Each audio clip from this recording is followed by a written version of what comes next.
What is the best excuse you have given to the police for speeding? It wasn't an excuse. I had two friends in the car with me. I had only received my license 6 months prior. We were out for a drive when my friend started having an asthma attack. I proceeded to head to the freeway, as that was the quickest way to get to the hospital at the time. Before getting there we had a 15 kilometers drive along 60 kilometers H roads. I used my hazards and was going approx 85 to 90 km/h. It was late at night and thankfully there weren't many cars on the road. As we got to the freeway on the ramp, I tramped the accelerator and took it up to approx 110 to 120 kilometers in a 100 zone. All this while with my hazards still on. I then saw the patrol car come on the freeway from one of the bypasses with his lights already flashing. I turned to my friend to advise him we were about to get pulled over when I then changed my mind and sped up to around 145 km/h. Robert was starting to go blue in his face. As I already understood I would be losing my probationary driver's license, I figured what the heck. I slowed back down, so the patrol car could catch up.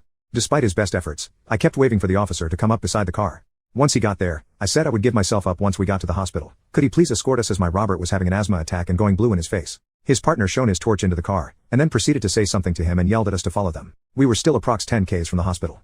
With his lights flashing and sirens going we kept going till we got to the emergency bay at the hospital where there was a gurney and professionals waiting at the door. I turned my hazard lights off, turned the ignition off, got out of the car with my credentials and went up to the officers. They were interviewing me, and asking me what had occurred when one of the doctors came out and said something to them.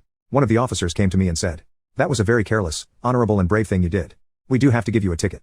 We will accompany it with our and the hospital's findings when it goes to court as it will." 4 months later, I went to court with Robert and the judge, took his time with all the reports, looked at me, questioned Robert asking how he was, then gave me a warning and thanked me for having saved Robert's life, used my hazards and stayed in one lane. I asked him what the punishment was and he said nothing this time due to the nature of what I was doing at the time and keeping a cool level head.